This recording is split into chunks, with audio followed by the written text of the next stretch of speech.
Hey everyone, welcome back. In this hands-on video, I'll show you how to take the Apple hearing test in unsupported regions. So if you're concerned about hearing loss and own AirPods Pro, Apple's latest iPhone and iPad software provides a convenient new clinical grade hearing test that's easy to use.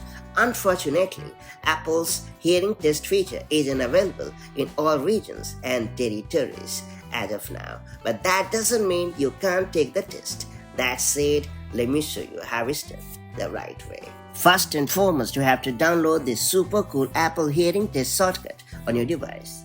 And then you have to grab your compatible AirPods Pro.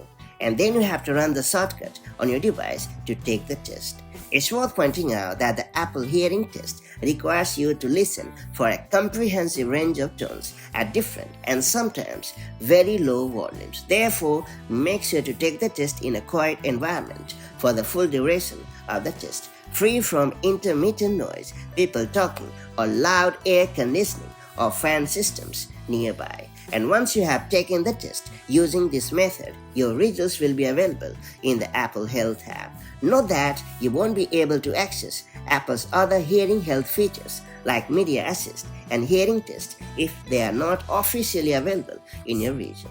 And that's pretty much it. With these steps, you can access the Apple hearing test event in unsupported regions and enjoy a fully personalized audio experience. If you found this video helpful, don't forget to like, share, and subscribe for more such handy iPhone and iPad tips and tricks. And I'll catch you up in the next one. Take care. Bye-bye.